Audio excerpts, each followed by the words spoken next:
ನಿನ್ನೆಯ ವಿಡಿಯೋನ ನೋಡಿಬಿಟ್ಟು ನೀವೆಲ್ಲರೂ ಕೂಡ ನನಗೆ ಹೇಳ್ತಾ ಇದ್ರಿ. ಸೊ ಫೋಟೋ ಕಾಪಿಯನ್ನು ಹೇಗೆ ತರಿಸ್ಬೇಕು, ಅಪ್ಲೈ ಮಾಡೋದು ಹೇಗೆ ಅಂತ ಹೇಳಿ. ಸೊ ಅದಕ್ಕೋಸ್ಕರ ಈ ವಿಡಿಯೋನ ಮಾಡ್ತಾ ಇದ್ದೀನಿ. ನಾವು ರಿವ್ಯಾಲ್ಯೂಯೇಷನ್ ಆಗ್ಬೋದು ಅಥವಾ ರೀಕೌಂಟಿಂಗ್ ಆಗ್ಬೋದು, ಎರಡಕ್ಕೂ ಅಪ್ಲೈ ಮಾಡಬೇಕು ಅಂತ ಹೇಳಿದ್ರೆ ಮೊದಲು ನಾವು ಫೋಟೋ ಕಾಪಿಯನ್ನು ತರಿಸ್ಕೋಬೇಕು. ನೀವು ಯಾವ ಸಬ್ಜೆಕ್ಟಲ್ಲಿ ನಿಮಗೆ ಡೌಟ್ ಇದೆ ಆ ಸಬ್ಜೆಕ್ಟಿನ ಫೋಟೋ ಕಾಪಿಯನ್ನು ತರಿಸ್ಕೋಬೇಕಾಗತ್ತೆ. ಸೊ ಅದಕ್ಕೋಸ್ಕರ ನಾನು ಈ ವಿಡಿಯೋದಲ್ಲಿ ನಿಮಗೆ ಫೋಟೋ ಕಾಪಿನ ಹೇಗೆ ತರಿಸ್ಕೋಬೇಕಂತ ಹೇಳ್ಕೊಡ್ತಾ ಇದ್ದೀನಿ. ಸೊ ಮೊದಲನೇದಾಗಿ ನೀವು ಫೋಟೋ ಕಾಪಿಯನ್ನು ತರಿಸ್ಬೇಕಂದ್ರೆ ನಾನು ಇಲ್ಲಿದೆ ಈ ಅಡ್ರೆಸ್ಸನ್ನು ನಾನು ಡಿಸ್ಕ್ರಿಪ್ಷನಲ್ಲಿ ಲಿಂಕ್ ಕೊಟ್ಟಿದ್ದೀನಿ. ಸೊ ಅಲ್ಲಿ ನೀವು ಡೈರೆಕ್ಟ್ ಕ್ಲಿಕ್ ಮಾಡೋದ್ರಿಂದ ಈ ಥರ ಒಂದು ಪೇಜ್ ಓಪನ್ ಆಗುತ್ತೆ. ಸೊ ಈ ಥರ ಒಂದು ಪೇಜ್ ಓಪನ್ ಆದ ನಂತರ ನೀವು ಇಲ್ಲಿ ಮತ್ತಷ್ಟು ಓದಿ ಅಂತ ಹೇಳಿ ಏನು ಕಾಣಿಸ್ತಿದೆ ಅಲ್ವಾ, ಇದರ ಮೇಲೆ ಕ್ಲಿಕ್ಕನ್ನು ಮಾಡಬೇಕು. ಸೊ ಇದರ ಮೇಲೆ ಕ್ಲಿಕ್ ಮಾಡಿದರೆ ನೀವು ನೆಕ್ಸ್ಟ್ ಪೇಜಿಗೆ ಹೋಗ್ತೀರಾ. ಸೊ ಈ ಪೇಜಲ್ಲಿ ಇಲ್ಲಿ ನೀವು ಓದ್ಕೋಬೋದು. ಮೊದಲನೇದಾಗಿ ಇಲ್ಲಿ SSLC 2024 ಪರೀಕ್ಷೆಯ ಫಲಿತಾಂಶಕ್ಕಾಗಿ ಇದನ್ನು ಕ್ಲಿಕ್ ಮಾಡಿ ಅಂತ ಹೇಳಿದ್ದಾರೆ. ಸೊ ಎರಡನೇದನ್ನು ನೋಡಿ, SSLC 2024 ಪರೀಕ್ಷೆ 1ರ ಉತ್ತರ ಪತ್ರಿಕೆಗಳ ಸ್ಕ್ಯಾನ್ ಪ್ರತಿ ಮರು ಎಣಿಕೆ ಮರು ಮೌಲ್ಯಮಾಪನಕ್ಕಾಗಿ ಅರ್ಜಿಯನ್ನು ಸಲ್ಲಿಸಲು ಇಲ್ಲಿ ಕ್ಲಿಕ್ ಮಾಡಿ ಅಂತ ಹೇಳಿ ಕೊಟ್ಟಿದ್ದಾರೆ.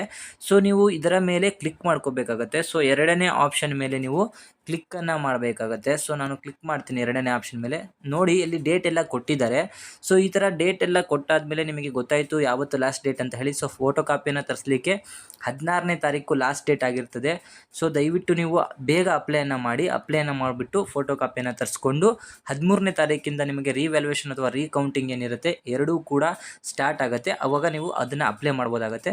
ಸೊ ನೆಕ್ಸ್ಟ್ ನಾವು ಈ ಥರ ಕೆಳಗಡೆ ಬಂದರೆ ಇಲ್ಲಿ ನೋಡಿ ಆನ್ಲೈನ್ ಅಪ್ಲಿಕೇಶನ್ ಅಂತ ಒಂದು ಆಪ್ಷನ್ ಕಾಣಿಸ್ತಾ ಇದೆ. ಇಲ್ಲಿ ಕಾಣಿಸ್ತಾ ಇದೆ ಅಲ್ವಾ, ಇದ್ರ ಮೇಲೆ ನೀವು ಕ್ಲಿಕ್ಕನ್ನು ಮಾಡಬೇಕಾಗತ್ತೆ. ಸೊ ಇಲ್ಲಿ ಆನ್ಲೈನ್ ಅಪ್ಲಿಕೇಶನ್ ಮೇಲೆ ಕ್ಲಿಕ್ ಮಾಡ್ತೀನಿ. ನೆಕ್ಸ್ಟ್ ಈ ಥರ ಎರಡು ಪೇಜ್ ಓಪನ್ ಆಗುತ್ತೆ. ಸೊ ನಾವು ಮೊದಲನೇದಾಗಿ ಇಲ್ಲಿ ನೀವು ಫೋಟೋ ಕಾಪಿಯನ್ನು ತರಿಸ್ತಿರೋದ್ರಿಂದ ಇಲ್ಲಿ ನೋಡ್ಬೋದು. ಸೊ ಝೂಮ್ ಮಾಡಿ ತೋರಿಸ್ತಿದ್ದೀನಿ ನೋಡಿ, ಇದರ ಮೇಲೆ ಕ್ಲಿಕ್ ಮಾಡಿ. So application for the photo copy ಅಂತ ಇದೆ. ಸೊ ಫೋಟೋ ಕಾಪಿಯನ್ನು ತರಿಸಬೇಕಾಗಿರೋದ್ರಿಂದ ನಾವು ಇದರ ಮೇಲೆ ಕ್ಲಿಕ್ ಮಾಡಬೇಕಾಗತ್ತೆ. ಕ್ಲಿಕ್ ಮಾಡಿದ ಮೇಲೆ ಈ ಥರ ಒಂದು ಇಂಟರ್ಫೇಸ್ ಬರುತ್ತೆ. ಸೊ ಇಲ್ಲಿ ನೀವು ನಿಮ್ಮ ರಿಜಿಸ್ಟರ್ ನಂಬರನ್ನು ಹಾಕಬೇಕು. ರಿಜಿಸ್ಟರ್ ನಂಬರನ್ನು ಹಾಕಿಬಿಟ್ಟು ಇಲ್ಲಿ ವ್ಯೂ ಅಂತ ಇದೆ ಅಲ್ವಾ, ಇದ್ರ ಮೇಲೆ ಕ್ಲಿಕ್ ಮಾಡಿದರೆ ಸೊ ನಂತರ ಈ ಥರ ಒಂದು ಪೇಜ್ ಓಪನ್ ಆಗುತ್ತೆ. ನಿಮ್ಮ ರಿಜಿಸ್ಟರ್ ನಂಬರನ್ನು ಕೊಟ್ಟು ವ್ಯೂ ಅಂತ ಹೊಡೆದ್ರೆ ಈ ಥರ ನಿಮ್ಮದು ಒಂದು ಪೇಜ್ ಓಪನ್ ಆಗುತ್ತೆ. ಸೊ ಇಲ್ಲಿ ನೀವು ರಿಜಿಸ್ಟರ್ ನಂಬರನ್ನು ಹಾಕಿ ನೋಡ್ಕೊಳ್ಳಿ ಕರೆಕ್ಟಾಗಿ ಹಾಕಿದ್ದೀರೋ ಇಲ್ಲೋ ಅಂತ ಹೇಳಿ. ಸೊ ಕರೆಂಟ್ ಇಯರ್ ಸೆಷನ್ ಯಾವ ಇಯರ್ 2024 ಏಪ್ರಿಲ್ ಅಂತ ಹಾಕಬೇಕು. ಸೊ ಕ್ಯಾಂಡಿಡೇಟ್ ನೇಮನ್ನು ಹಾಕಬೇಕು ಇಲ್ಲಿ. ಸೊ ಮದರ್ ನೇಮನ್ನು ಹಾಕಬೇಕು, ಜೊತೆಗೆ ಸ್ಕೂಲ್ ಕೋಡನ್ನು ನಿಮಗೆ ಹಾಲ್ ಟಿಕೆಟಲ್ಲಿ ಇರುತ್ತೆ ಅದನ್ನು ನೋಡ್ಕೊಂಡು ಹಾಕಿ. ಅಪ್ಲಿಕೇಶನ್ ಫಾರ್ ಯಾವುದಕ್ಕೆ ಅಪ್ಲಿಕೇಶನ್ ಹಾಕ್ತಿದ್ದೀರಾ ಫೋಟೋ ಕಾಪಿ ಅಂತ ಹೇಳಿ ಸೆಲೆಕ್ಟ್ ಮಾಡ್ಕೊಳ್ಳಿ. ನೆಕ್ಸ್ಟ್ ಫಾದರ್ ನೇಮ್ ಬಂದುಬಿಟ್ಟು ನಿಮ್ಮ ಹಾಲ್ ಟಿಕೆಟಲ್ಲಿರುವಂತಹ ನಮ್ಮ ನೇಮ್ ಯಾವ ಥರ ಇರುತ್ತೋ ಆ ಥರನೇ ಹಾಕಬೇಕು. ಸೆಂಟರ್ ಕೋಡ್ ಕೂಡ ಹಾಲ್ ಟಿಕೆಟಲ್ಲಿ ಇರುತ್ತೆ, ಅದನ್ನು ನೋಡ್ಕೊಂಡು ಹಾಕಿ.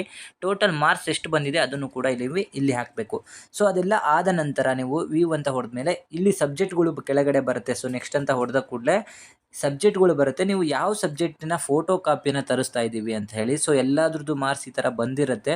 ಸೊ ಇಲ್ಲಿ ನೀವು ಸಬ್ಜೆಕ್ಟನ್ನು ನೋಡ್ಕೋಬೋದು. ಸೊ ಯಾವ ಸಬ್ಜೆಕ್ಟ್ ಬೇಕು ಅದಕ್ಕೆ ಎಸ್ ಅಂತ ಹಾಕಬೇಕು, ಉಳಿದಿರೋ ಸಬ್ಜೆಕ್ಟಿಗೆ ನೋ ಅಂತ ಹಾಕಬೇಕು. ಸೊ ಇಲ್ಲಿ ಮ್ಯಾಥಮೆಟಿಕ್ಸನ್ನು ಹಾಕಿದ್ದಾರೆ. ಸೊ ಅದಕ್ಕೋಸ್ಕರ ಮ್ಯಾಥಮೆಟಿಕ್ಸ್ನ ಫೋಟೋ ಕಾಪಿಯನ್ನು ತರಿಸ್ತಿದ್ದೀವಿ ಅಂತೇಳಿ ಎಸ್ ಹಾಕಬೇಕು. ಸೊ ಎಸ್ ಅಂತ ಹಾಕ್ಬಿಟ್ಟು ನಿಮಗೆ ಬಂದಿರುವಂಥ ಟೋಟಲ್ ಮಾರ್ಕ್ಸನ್ನು ಇನ್ನೊಮ್ಮೆ ನೋಡಿಕೊಂಡು ಇಲ್ಲಿ ಇಂಪಾರ್ಟೆಂಟಾಗಿ ಕ್ಯಾಂಡಿಡೇಟ್ನ ಮೊಬೈಲ್ ನಂಬರ್ ನಿಮಗೆ ಯಾವುದು ಯೂಸ್ ಮಾಡ್ತಿತ್ತೋ ಅದೇ ಮೊಬೈಲ್ ನಂಬರ್ ಹಾಕಿ, ಮತ್ತು ನಿಮ್ಮ ಮೊಬೈಲಿರುವಂತಹ ಇಮೇಲ್ ಐಡಿಯನ್ನು ಕರೆಕ್ಟಾಗಿ ಪರ್ಫೆಕ್ಟಾಗಿ ಯಾವ ರೀತಿ ಇರುತ್ತೋ ಆ ರೀತಿ ಹಾಕಿ.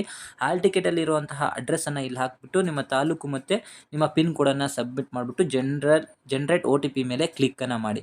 ಸೊ ಇದೆಲ್ಲ ಆದ ನಂತರ ನೆಕ್ಸ್ಟ್ ಪೇಜ್ ಒಂದು ಓಪನ್ ಆಗುತ್ತೆ.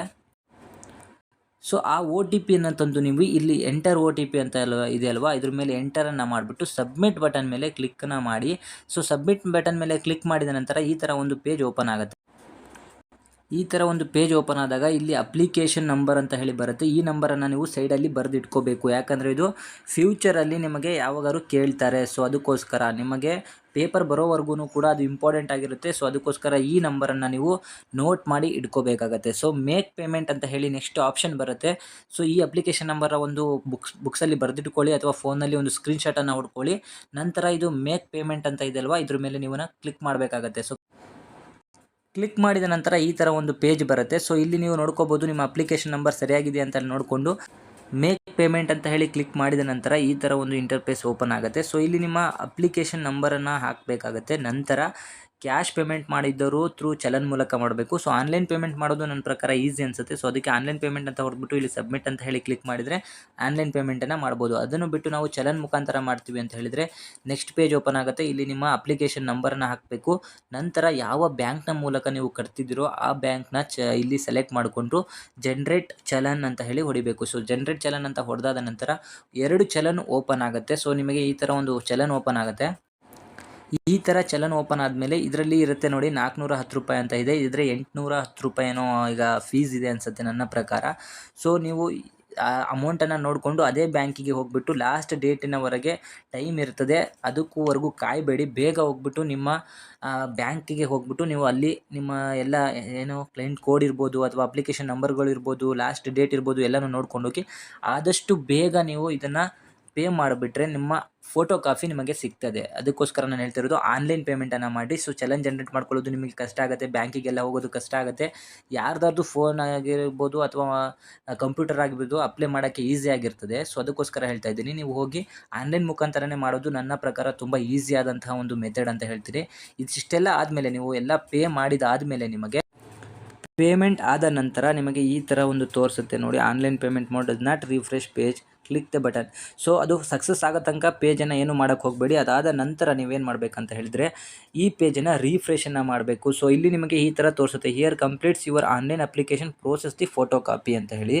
ಸೊ ನಿಮಗೆ ಇಲ್ಲಿ ಹೇಳ್ತಿದ್ದಾರೆ, after receiving the message regarding to uploading the soft copy of answer script to register mobile number, you can download your photo copy from the website as given below. So ಅಲ್ಲಿ ನಾವು mobile number ಏನನ್ನು ಕೊಟ್ಟಿರ್ತೀರಾ, so ಆ mobile ನಂಬರ್ಗಾಗಿರ್ಬೋದು ಅಥವಾ email ಅಡ್ರೆಸ್ಸಿಗಾಗಿರ್ಬೋದು ನಿಮಗೆ ಒಂದು message ಬರುತ್ತೆ. ಆ message ಬಂದ ನಂತರ ನಿಮ್ಮ ಫೋಟೋ ಕಾಪಿಯನ್ನು ಅವರು ಅಪ್ಲೋಡ್ ಮಾಡಿರ್ತಾರೆ. ಅದಾದ ನಂತರ ಅಷ್ಟೇ ನೀವು ಇಲ್ಲಿಗೆ ಬಂದುಬಿಟ್ಟು ನೆಕ್ಸ್ಟ್ ಪೇಜಲ್ಲಿ ನಾನು ತೋರಿಸ್ತೀನಿ, ಇದೇ ಯಾವ ರೀತಿ ಫಸ್ಟಿಗೆ ಬಂದ್ವಿ ಆ ಥರ ಹೊರದ್ಬಿಟ್ಟು ಅಪ್ಲಿಕೇಶನ್ ಸ್ಟೇಟಸ್ ಮೇಲೆ ನೀವು ಕ್ಲಿಕ್ ಮಾಡಿದರೆ ನೆಕ್ಸ್ಟು ಈ ಥರ ಒಂದು ಇನ್ನೂ ನೀವು ಮೊದಲಿಂದ ನಾನು ಡಿಸ್ಕ್ರಿಪ್ಷನ್ ಕೊಟ್ಟಿರೋ ಲಿಂಕ್ ಮೇಲೆ ಕ್ಲಿಕ್ ಮಾಡಿದ ನಂತರ ಈ ಥರ ಒಂದು ಪೇಜ್ ಓಪನ್ ಆಗುತ್ತೆ. ಅಲ್ಲಿ ಕೆಳಗಡೆ ಈ ಥರ ನೋಡಿ ಇಲ್ಲಿ ತೋರಿಸ್ತಾ ಇದೆ, click here to download the photo copy ಅಂತ ಹೇಳಿ.